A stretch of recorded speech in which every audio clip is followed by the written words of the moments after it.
ख्वाजा बाबर नहीं है, हमारा राजा तो वो है जो जमाने मुस्तफा का फूल है, ख्वाजाए खाजगान है, फखरे हिंदुस्तान है, आबरूए चिश्तियान है, रहनुमाए रहनुमायान है, कामिले कामिलान है। वो ख्वाजा महाराजा के 900 साल से जिसकी हुकूमत कायम है। कल भी वो राजा नजर आ रहे थे, आज के राजा भी नजर आ रहे हैं, और इंशाअल्लाह कयामत तक इस धरती पर मेरे ख्वाजा की हुकूमत कायम और दायम रहेगी। और जरा गौर तो करो, सारे इलाके में हमारी रूहानी राजधानी कौन है? हम फख्र से कहते हैं वो अजमेर मोहल्ला सरकारे गरीब नवाज का आस्थाना है। इल्मी मराकिज तो हर दौर में बदला करते हैं, कभी दिल्ली इल्मी मरकज बनता है, कभी बदायूं इल्मी मरकज बनता है, कभी लखनऊ इल्मी मरकज बनता है, मगर 900 साल की तारीख देख ली जाए, उस जमाने में भी हमारा रूहानी कैपिटल, रूहानी सेंटर ख्वाजा का दरबार था। आज भी मेरे ख्वाजा का दरबार हमारी रूहानी मरकजियत का ऐलान कर रहा है, और सब अपने अपने सूबे के हैं चीफ मिनिस्टर। अजमेर में रहता है इनका प्राइम मिनिस्टर, तो सारे इलाके में ख्वाजा ने भेज दिया अपने घराने वाले को। भागलपुर जाना है, शहबाज को वहां के भेज दिया जाए, कि ढांचा जाना है, मखदूम वहादुद्दीन को वहां भेज दिया जाए, कलियर जाना है, साबिर अलाउद्दीन को वहां भेज दिया जाए, दिल्ली में रहना है, कुतुबुद्दीन बख्तियार काकी को वहां रखा जाए, और आगे चलो तो निजामुद्दीन औलिया महबूबे इलाही की सरकार है। और अपनी किस्मत पर नाज करो कि हमें सरकार मिली, सरकार मिली, शेख मिला, पीर मिला, शख्सियत मिली, हजरत मिले, तो सब या तो आला मिले या आजम मिले, बेहतर मिले, बाला मिले। हजरत हमें दिया तो आला हजरत अशरफी मियां जैसा दिया,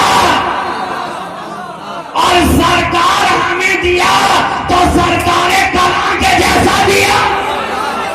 अब मुझे कह लेने दो कि जब के छाछे का मुख्तार ये आलम रखता है, तो मदीने के मुख्तार का आलम क्या? अल्लाहू अकबर, अल्लाहू अकबर, या अल्लाह, या अली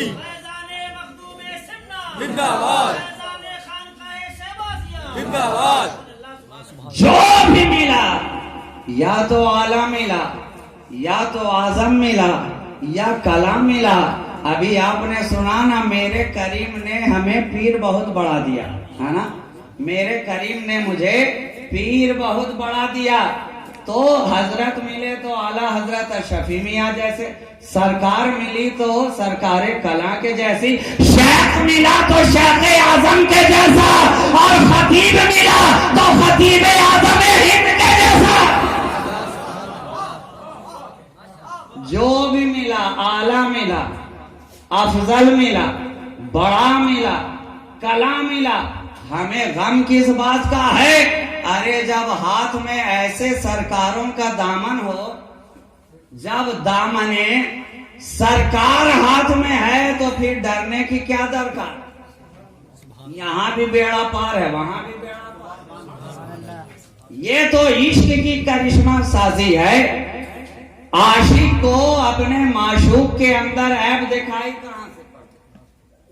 ये दुनियावी इश्क का मिजाज है, और दुनियावी इश्क का मिजाज मैं आपको बताऊं, इश्क की तारीफ ही यही है, मोहब्बत का डिफिनेशन ही यही है कि मुहिब अपने महबूब के ऐब देखने से अंधा हो जाए, उसके ऐब सुनने से बहरा हो जाए। जब माशूक के ऐब उसे नजर ही आने लगे, तो फिर इश्क कैसा? इश्क कैसा? तभी तो हमने देखा कि दुनिया के अंदर एक शख्स को किसी दोशीदा से मोहब्बत हो गई, मगर जो लड़की उसकी मोहब्बत का मरकज थी वो थी कुबड़ी। अब जमाने ने उसके ताल्लुक से बातें बनानी शुरू की, अरे तेरी निगाह को हुआ क्या? अगर आशिक भी होता तो किसी जुल्फे जाना का हो जाता, किसी दस्ते हिनाई का हो जाता, किसी चश्मे गजाली का हो जाता, किसी सीमी बदन का हो जाता, किसी रश्क कमर का हो जाता, किसी महजबीन का हो जाता, किसी नाजनीन का हो जाता। हुआ भी तो कुबड़ी लड़की के इश्क में मुब्तला हो गया। अब आशिक से उसका ऐब सुना कैसे जाए, देखा कैसे जाए, तो उसने एक फूलों का हार बनाया बड़ा मोटा सा और डाल दिया उस लड़की के गले में ताकि उसके कुबड़ेपन का ऐब छूट जाए। और साथ ही साथ एक शेर भी नाजिल कर दिया कि नाजुक कमर लचक गई गजरे के भार से, नाजुक कमर लचक गई गजरे के भार से और सीना पसीना हो गया फूलों के हार से। तो ये तो मिजाज है दुनियावी इश्क का, मजाजी इश्क का। भला जिसकी निगाहों का मरकज इश्क हकीकी हो, जिसकी निगाहों का मरकज वो गुंबदे खजरा का मकीन हो, जिसकी निगाहों में वो गुंबदे खजरा हो, उसके मकीन के अंदर के जिसे खुद बेऐब बनाकर बोले कि मेरा महबूब बेऐब है, उसमें ऐब नजर आए तो कहां से? अगर किसी को नजर आए तो समझ लेना कि वो अपनी मोहब्बत के दावा में झूठा है, अपने इश्क के दावा में झूठा है। मुहिब हो, चाहने वाला हो और आशिक हो और उसे अपने महबूब में ऐब दिखाई पड़ जाए, ऐसा हो ही नहीं सकता। इसलिए तो हम सुन्नी हैं अल्हम्दुलिल्लाह। हम जब अपने इश्क का दावा करते हैं तो हमारा जो महबूब है हम उसके अंदर ऐब तलाश नहीं करते, ऐब तलाश नहीं करते। वो कैसे हैं जिन्हें खुदा के महबूब के अंदर ऐब दिखाई दे कि नबी को इल्मे गैब नहीं था, नबी को इख्तियार नहीं था, नबी हाजिर नाजिर नहीं, नबी की बारगाह में सलामो कयाम नहीं करना चाहिए। हमने कहा हमें क्या करना चाहिए और क्या नहीं करना चाहिए ये हम तुझसे थोड़े ही पूछेंगे, ये हम तुझसे थोड़े ही पूछने जाएंगे। इसलिए कि जो तुम्हारा फतवा होगा वो तबीयत का होगा, हमें तो शरीयत वाला फतवा चाहिए। हमें जब फतवा लेना होगा तो हम किसी बंद दारुल उलूम वाले के पास नहीं जाएंगे, हम जब भी जाएंगे तो खुले दारुल उलूम वाले के पास जाएंगे।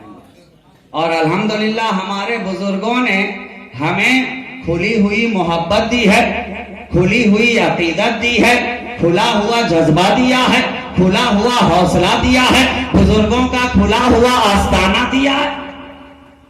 हमें किसी बंद वाले के पास जाने की जरूरत क्या,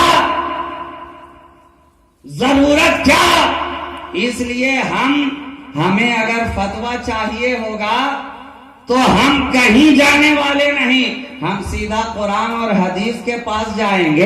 ऐ कुरान तू बता हमें मुस्तफा को कैसा कहना चाहिए, ऐ हदीस तू बता हमें नबी को कैसा कहना चाहिए। तो कुरान ने पलट कर कहा ना ऐसा कहना चाहिए ना वैसा कहना चाहिए, जैसा मैं कहता हूँ वैसा ही कहना चाहिए। लेकिन ऐ कुरान कुछ तो बता हमें क्या कहना चाहिए, कैसा कहना चाहिए, किस तरह कहना चाहिए।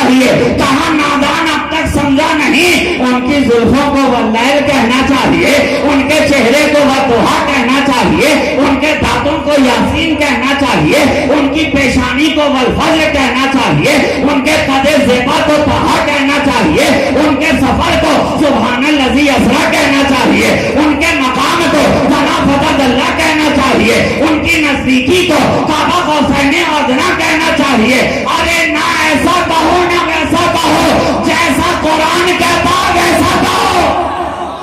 तो जब आप ऐसा कहोगे तो यही कहने पर मजबूर हो जाओगे कि एक एक अदा है आपकी आयाते बैयिनात। जिस जाविये से देखिए कुरान है मुस्तफा, जिस जाविये जिस पहलू से देखा जाए नबी बोलता चालता कुरान है। उन्हें अपनी तरह कहने वाले काश के उन्हें अपनी तरह कहने से पहले आईने में जाकर खुद को देख लेता कि तू खुद किस तरह है, तू खुद किस तरह है। तेरा वजूद इंसानी वजूद, इंसानी वजूद का सबसे ऊपरी हिस्सा है क्या, है क्या? अरे आपके बॉडी के ऊपर सबसे जो ऊपरी हिस्सा है, पार्ट है, वो क्या है? सर ही है ना। फतेहपुर के लोगों में और कोई दूसरा तो नहीं होता है, जाहिर है वही होता है हर जगह।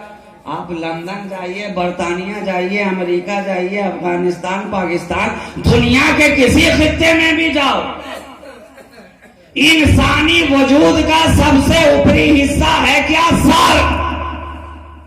और उसी सर के अंदर होता है भेजा। अब अल्लाह ने दुनिया के अंदर ऐसे बहुत सारों को भेजा कि जिन्हें भेजे में भेजा तो भेजा, मगर भेजे में भेजा ही नहीं भेजा। इसलिए जब खुदा ने अपने खास महबूब को भेजा तो वो कहने लगे इन्हें भी हमारी तरह भेजा, हमारी तरह भेजा। मगर मैं कहूं नादान, जरा अपने वजूद पर गौर करके देख, तेरा सबसे ऊपरी हिस्सा सर है, उसी सर में उगते हैं ये बाल। मगर जरा गौर करके देखा जाए कि क्या बात है, क्या बात है।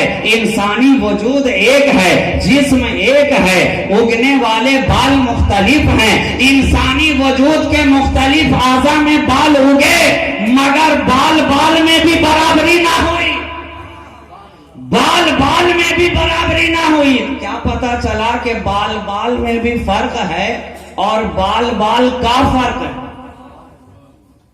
सर में उग जाए तो इसे जुल्फ कहा जाए, आंखों के ऊपर आ जाए तो इसे अबरू कहा जाए, आंखों की पुतलियों में आ जाए तो इसे पलक कहा जाए, नाक के नीचे आ जाए तो इसे मूंछ कहा जाए, ठुडी के ऊपर आ जाए तो इसे दाढ़ी कहा जाए। तो मैंने कहा है मेरे नबी, जब आपके बाल का ये हाल है तो आपकी आल का हाल क्या होगा? जब इतना फर्क, बाल बाल में फर्क और बाल बाल का फर्क। इसलिए मैं नबी की आल के ताल्लुक से एक बात मतलब कि समझा दूं कि नबी की आल कोई भी हो, कहीं की भी हो, किसी सिलसिले से भी वाबिस्ता हो, कभी ये ना देखना कि कैसा है। जब भी देखना तो ये देखना किसका है, ये ना देखना कैसा है, काला है, गोरा है, नाटा है, चिपटा है, कैसा है। पहले खुद को देखना चाहिए कि तू कैसा है। और कैसे पर जिनका ध्यान रहा तो फिर तो कैसे कैसे ऐसे वैसे हो गए, और किसका पे जिनका ध्यान रहा तो ऐसे वैसे भी कैसे कैसे हो गए। कभी ये ना देखो कि कैसा है, जब भी देखो तो ये देखो किसका है। कैसा है तो इबलीस ने भी देखा था। हश्र मालूम है ना मिस्टर इबलीस का।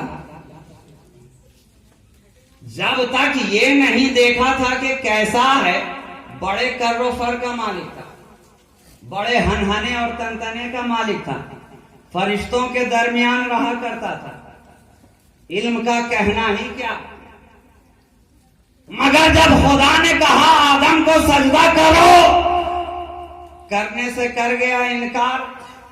पूछा गया क्यों? कहा देखता नहीं कैसा है। उसे मिट्टी से बनाया, मुझे आग से बनाया, मैं फॉरवर्ड हूं, मैं बेहतर हूं, मैं अफजल हूं, मैं आला हूं। देखा कि कैसा है, खुदा ने कहा उखरुज, हाँ ना, निकल जाए यहां से, गेट आउट। क्या पता चला जिनकी निगाह कैसे पर होती है वो बारगाहे खुदाबंदी हो तो भी गेट आउट कर दिए जाते हैं, बारगाहे अंबिया हो तो भी गेट आउट किए जाते हैं, और बारगाहे औलिया हो वहां से भी निकाल दिया जाता है। मगर जिनकी निगाहों में ने ये देखा कि किसका है, किसका है, तो हबश के काले बिलाल को भी देखा, हबश के काले बिलाल को भी देखा। तो जब तक ये देख रहे थे कि बिलाल हबश का है, बिलाल हबश का है, तो काला काला कहते रहे। लेकिन जब ये देख लिया कि बिलाल मदीने वाले का है तो आला आला कहते नजर आए, आला आला कहते नजर आए। और इतना आला कि जमीन में भी बोलबाला, आसमान में भी बोलबाला, अजान मदीने में दे इंतजार फरिश्ते आसमान पे चढ़े। इसलिए कहा गया ये ना देखो कैसा है, जब भी देखो ये देखो किसका है। इंशाअल्लाह अगर किसका है पे ध्यान रहेगा तो आप कभी राह से भटकेंगे नहीं, और आप भी उनके दामने फैज से खुद को मुस्तफीज करते नजर आएंगे। तो आले रसूल के ताल्लुक से नजरिया हमेशा यही रखना चाहिए। चिश्ती हो, कादरी हो, सोहरवर्दी हो, नक्शबंदी हो, अशरफी हो, शहबाजी हो, अहले सुन्नत व जमात के किसी सिलसिले से वाबिस्ता, नबी की आल को देखो तो जहन में यही रखो, क्या क्या किसका?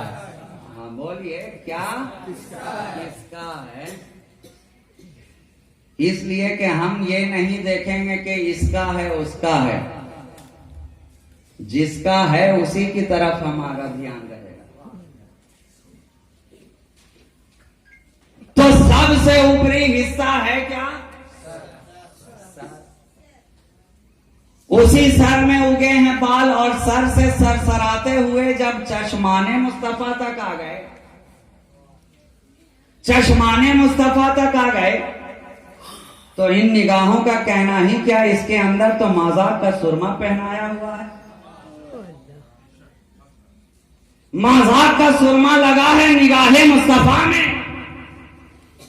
तभी तो हमने देखा कि मेरा नबी बैठा है मस्जिद नबवी में, मिंबरे मस्जिद नबवी के ऊपर बैठने वाला मुस्तफा जब अर्श की तरफ निगाहें करे तो उसे जन्नत की बहारें भी नजर आ रही हैं, जन्नत की फजाएं भी नजर आ रही हैं, जन्नत के बागात भी नजर आ रहे हैं। और लम्हाए मुस्तफा से ये हदीस पाक जारी हो कि लोगों मैं बैठा यहाँ हूँ मगर मुशाहिदा जन्नत का कर रहा हूँ, तो अब मुझे क्या लेने दो, जो नबी मदीने में मस्जिद नबवी में रहकर जन्नत को देख सकता है, वो आज गुंबद खजरा में रहकर हम लोगों को क्यों नहीं देख सकता, हमारी क्यों नहीं सुन सकता, हमें क्यों नहीं। सुभान अल्लाह, सुभान अल्लाह। ये चश्माने मुस्तफा हैं, ये चश्माने मुस्तफा हैं। अरे इससे छुपे तो क्या, छुपे तो क्या, जब खुदा ही ना छुपा निगाहे मुस्तफा से, जब खुदा ही ना छुपा तो दूसरा कहां से छुपे। तभी तो कहा और कोई गैब क्या तुम पे नेहा हो भला, जब ना खुदा ही छुपा तुम पे करो। छुपे तो क्या, ये चश्माने मुस्तफा, और चश्माने मुस्तफा से आंसुओं की तरह ढलकते हुए आ गए रुखसारे मुस्तफा पर। रुखसारे मुस्तफा पर तो नबी के रुखसार का कहना क्या, अंधेरे में आ जाएं तो अंधेरी रात में भी जैसे शबे दैजूर में चिराग रोशन हो जाए। हजरत आयशा फरमाए उम्मुल मोमिनीन रज़ी अल्लाह तआला अन्हा कि सुई मेरी गुम हो गई थी दिन में, दिन के उजाले में ढूंढती रही मिली नहीं, गोशा गोशा तलाश कर लिया नजर आई नहीं, रात का पहर आ गया, सूरज गुरूब हो गया, तारीकी हर तरफ छा गई, और वो जमाना आज की तरह ये रोशनी वाला तो था नहीं, ना मेटा लाइट्स, ना बल्ब, ना ट्यूबलाइट। लेकिन ऐ मेरे मुस्तफा आपके होते हुए किसी और रोशनी की जरूरत क्या है, किसी और रोशनी की जरूरत क्या है, अरे किसी मजाजी नूर की जरूरत क्या, जब खुद नूरे रब मौजूद हो। हजरत आयशा फरमाए अंधेरा हो गया, लेकिन जब रात में हमारे सरकारे अबद करार अपने हुजराए मुबारका में तशरीफ लाए तो आपके रुखसारे मुबारक से इस तरह नूर की किरणें फूटी कि अंधेरा कमरा उजाला ही उजाला नजर आ गया, और जो सुई दिन के उजाले में ना मिली वो रात के अंधेरे में मैंने पा लिया, रात की सियाही में मैंने पा लिया। तो ये रुखसारे मुस्तफा है, इसका कहना ही क्या। और रुखसार से जरा सा दोनों तरफ से सरकते हुए आ गए तो बीच में मुलाकात हो गई नाक से, बीनिए मुबारक। और नाक का तो मामला ऐसा है कि आज आपके किसी पार्ट ऑफ बॉडी की बात हो ना हो मगर नाक की बात हर जगह होती है, बात बात में ये नाक ही की बात आ जाती है। नाक की बात आ जाती है। अब नाक चाहे लंबी हो कि चिपटी हो, जिस शेप साइज की भी हो, जाते क्यों दावतनामा भेजा नहीं था, बात थी नाक की। मिलाद में आए क्यों कहा नहीं था, बात थी नाक की। बात में नाक ही दाखिल हो जाती। किसी ने कुछ कर दिया, अरे तुमने किया क्या, नाक ही मिट्टी में मिला दी। और कुछ लोग तो कटा भी डालते हैं।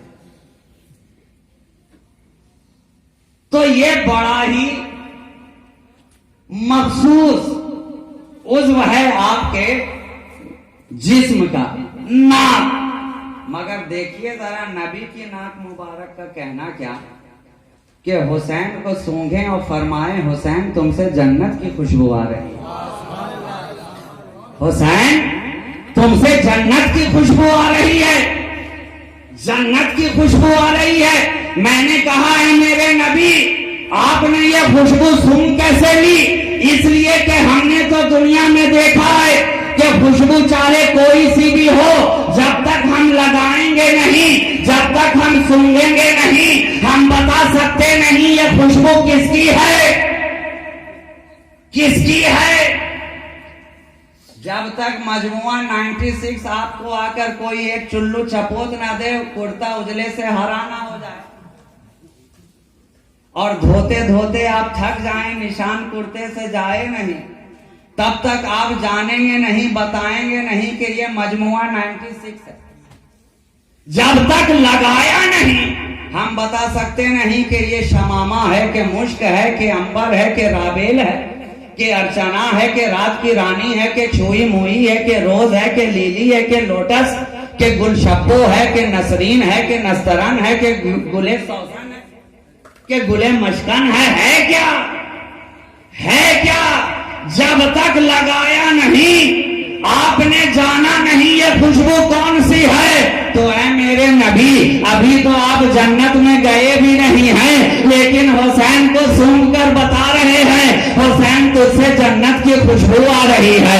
कहां नादान, अरे मेरी बात करता है, मेरी निगाह तो वो है कि जन्नत की खुशबू क्या, जन्नत की बहारें इन्हीं निगाहों के सामने है, फूलों की कतारें इन्हीं निगाहों के सामने है, कौसर के धारे इन्हीं निगाहों के सामने है, कहकशां का जमाल इन्हीं निगाहों के सामने है। अरे सारी कायनात भी इन्हीं निगाहों के सामने, और खालिक़े कायनात भी इन्हीं निगाहों के सामने, सब सामने, सब सामने। तो ये है बिनिए मुबारक, और उससे जरा सा नीचे आए तो मुलाकात हो गई लभाए